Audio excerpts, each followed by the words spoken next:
అందరికీ వందనాలు. ఈరోజు బైబిల్ రీడింగ్లో న్యాయాధిపతులు 4వ అధ్యాయము. ఏహూదు మరణమైన తరువాత ఇశ్రాయేలీయులు ఇంకను యెహోవా దృష్టికి దోషులైరి గనుక యెహోవా హాసోరులో ఏలు కనాను రాజైన యాబీను చేతికి వారిని అప్పగించెను. అతని సేనాధిపతి అన్యుల హరోషెతులో నివసించిన సీసెరా. అతనికి 900 ఇనుప రథములుండెను. అతడు 20 సంవత్సరములు ఇశ్రాయేలీయులను కఠినమైన బాధ పెట్టగా ఇశ్రాయేలీయులు యెహోవాకు మొరపెట్టిరి.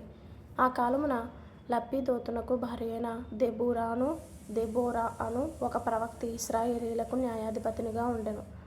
ఆమె ఎఫ్రాయిమీయుల మన్యమందలి రామాకును బేతేలుకును మధ్యనున్న దెబోరా సరళ వృక్షము క్రింద తీర్పుకై కూర్చుండుట కద్దు. తీర్పు పొందుటకై ఇశ్రాయేలీయులు ఆమె యొద్దకు వచ్చుచుండిరి. ఆమె నఫ్తాలి కెదెషులో నుండి అబీనోయము కుమారుడైన బారాకును పిలువనంపించి అతనితో ఇట్లనెను, నీవు వెళ్ళి నఫ్తాలీయులలోను జెబూలూనీయులలోను 10,000 మంది మనుషులను తాబోరు కొండ యొద్దకు రప్పించుము. నేను నీ దగ్గరకు యాబీను సేనాధిపతి అయిన సీసెరాను అతని రథములను అతని సైన్యమును కీషోను ఏటి యొద్దకు కూర్చి నీ చేతికి అతనిని అప్పగించెదనని ఇశ్రాయేలీయుల దేవుడైన యెహోవా సెలవిచ్చి ఉండలేదా అని దెబోరా చెప్పగా, బారాకు, నీవు నాతో కూడా వచ్చిన ఎడల నేను వెళ్ళెదను గాని నీవు నాతో కూడా రాని ఎడల నేను వెళ్ళనని ఆమెతో చెప్పాను. అప్పుడు ఆమె, నీతో నేను అగత్యముగా వచ్చెదను, అయితే నీవు చేయు ప్రయాణము వలన నీకు ఘనత కలుగదు. యెహోవా ఒక స్త్రీ చేతికి సీసెరాను అప్పగించునని చెప్పి తాను లేచి బారాకుతో కూడా కెదెషునకు వెళ్ళెను. బారాకు జెబూలూనీయులను నఫ్తాలీయులను కెదెషునకు పిలిపించినప్పుడు 10,000 మంది మనుషులు అతని వెంట వెళ్ళిరి. దెబోరాయు అతనితో కూడా పోయెను. అంతకులోగా కనానీయుడైన హెబెరు మోషే మామయ్యైన హోబాబు సంతతి వారైన కనానీయుల నుండి వేరుపడి కెదెషునొద్దనున్న జయనన్నీములోని మస్తకి వృక్షమునొద్ద తన గుడారమును వేసుకొని ఉండెను. అబీనోయము కుమారుడైన బారాకు తాబోరు కొండ మీదికి పోయెనని సీసెరాకు తెలుపబడినప్పుడు సీసెరా తన రథములన్నిటినీ తన 900 ఇనుప రథములను అన్యుల హరోషెతు నుండి కీషోను వాగు వరకు తన పక్షముగానున్న సమస్త జనమును పిలిపింపగా, దెబోరా, లెమ్ము, యెహోవా సీసెరాను నీ చేతికి అప్పగించిన దినము ఇదే. యెహోవా నీకు ముందుగా బయలుదేరును గదా అని బారాకుతో చెప్పినప్పుడు బారాకు ఆ 10,000 మంది మనుషులను వెంటబెట్టుకొని తాబోరు కొండ మీద నుండి దిగి వచ్చాను. బారాకు వారిని హతము చేయనట్లు యెహోవా సీసెరాను అతని రథములన్నిటినీ అతని సర్వసేనను కలవరపరచగా సీసెరా తన రథమును దిగి కాలినడకను పారిపోయాను. బారాకు ఆ రథములను సేనను అన్యుల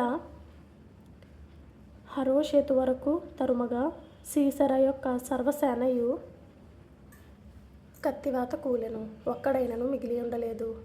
హసోరు రాజైన యాబీనుకును కయీనీయుడైన హెబెరు వంశస్థులకును సమాధానము కలిగి ఉండెను గనుక సీసెరా కాలినడకను కనానీయుడకు హెబెరు భార్య అయిన యాయేలు గుడారమునకు పారిపోయాను. అప్పుడు యాయేలు సీసెరాను ఎదుర్కొనబోయి అతనిని చూచి, నా ఏలినవాడా, నా తట్టు తిరుగుము, భయపడకుమని చెప్పినందున అతడు ఆమె గుడారమును జొచ్చెను. ఆమె గొంగలితో అతని కప్పగా అతడు తప్పికొని ఉన్నాను, దయచేసి దాహమునకు కొంచెము నీళ్ళిమ్మని ఆమెను అడిగెను. ఆమె ఒక పాలబుడ్డి విప్పి అతనికి దాహమిచ్చి అతని కప్పుచుండగా అతడు గుడారపు ద్వారమున నిలిచి ఉండుము, ఎవడే కాని లోపలికి వచ్చి ఇక్కడ నెవడైనా నున్నాడా అని నిన్నడిగిన ఎడల నీవు ఎవడునూ లేడని చెప్పవలెననెను. పిమ్మట హెబెరు భార్య అయిన యాయేలు గుడారపు మేకు తీసుకొని సుత్తె చేత పట్టుకొని అతని యొద్దకు మెల్లగా వచ్చి అతనికి అలసట చేతగాడ నిద్ర కలిగి ఉండగా నేలకు దిగునట్లు ఆ మేకును అతని కణతలలో దిగగొట్టగా అతడు చచ్చెను. బారాకు సీసెరాను తరుముచుండగా యాయేలు అతనిని ఎదుర్కొన వచ్చి, రమ్ము, నీవు వెదుకుచున్న మనుష్యుని నీకు చూపించదనగా అతడు వచ్చినప్పుడు సీసెరా చచ్చిపడి ఉండెను. ఆ మేకు అతని కణతలలో నుండెను. ఆ దినమున దేవుడు ఇశ్రాయేలీయుల ఎదుట కనాను రాజైన యాబీనును అణచెను. తరువాత వారు కనాను రాజైన యాబీనును సంహరించు వరకు ఇశ్రాయేలీయుల చెయ్యి కనాను రాజైన యాబీనుకు విరోధముగా అంతకంతకు హెచ్చుచూ వచ్చెను. తరువాత న్యాయాధిపతులు 5వ అధ్యాయము. ఆ దినమున దెబోరాయు అబీనోయము కుమారుడైన బారాకును ఈ కీర్తన పాడిరి. ఇశ్రాయేలీలలో యుద్ధశాలులు ధైర్యము కనపరచిరి. ప్రజలు సంతోషముతో సిద్ధపడిరి. యెహోవాను స్తుతించుడి, రాజులారా వినుడి, అధిపతులారా ఆలకించుడి. యెహోవాకు గానము చేసెదను, ఇశ్రాయేలు దేవుడైన యెహోవాను కీర్తించెదను. యెహోవా, నీవు శేయీరు నుండి బయలుదేరినప్పుడు, ఎదోము పొలము నుండి బయలుదేరినప్పుడు భూమి వణకెను, ఆకాశము నీళ్లను కురిపించెను, మేఘములను వర్షించెను. యెహోవా సన్నిధిని కొండలలో నుండి ప్రవాహములు వచ్చెను. ఇశ్రాయేలు దేవుడైన యెహోవా సన్నిధిని సీనాయిలో నుండి ప్రవాహములు వచ్చెను. అనాతు కుమారుడైన షమ్గరు దినములలో, యాయేలు దినములలో రాజమార్గములు ఎడారులాయెను. ప్రయాణస్తులు చుట్టూ త్రోవలలోనే నడిచిరి. ఇశ్రాయేలీల అధిపతులు లేకపోయిరి. దెబోరాను నేను రాకమునుపు, ఇశ్రాయేలులో నేను తల్లిగా నుండకమునుపు వారు లేకపోయిరి. 1-2 అని కింద ఫుట్నోట్లో గ్రామములు నిర్జనములాయెను, అవి నిర్జనములాయెను అని వ్రాయబడి ఉంది. 8వ వచనం. ఇశ్రాయేలీలు క్రొత్త దేవతలను కోరుకొనగా యుద్ధము ద్వారముల యొద్దకు వచ్చెను.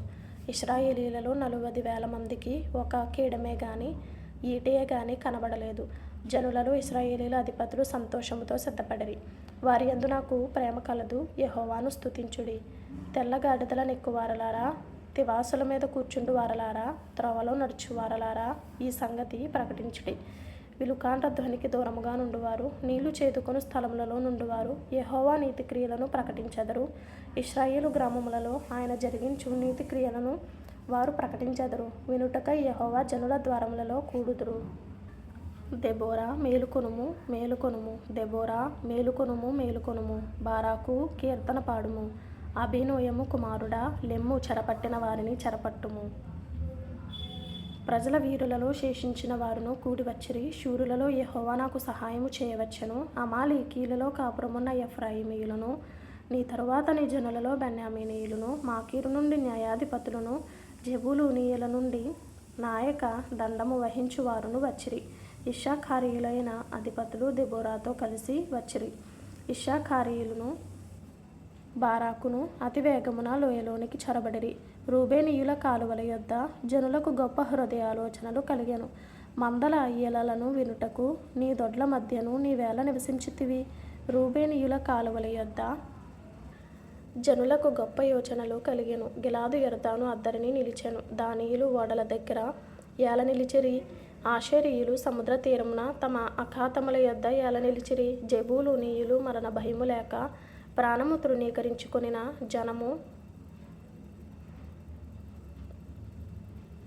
నఫ్తాలీయులు భూమి మెట్టల మీద ప్రాణము తృణీకరించిరి. రాజులు వచ్చి యుద్ధము చేసిరి. మెగిద్దో కాలువల యొద్దనున్న తానాకులో కనాను రాజులు యుద్ధము చేసిరి.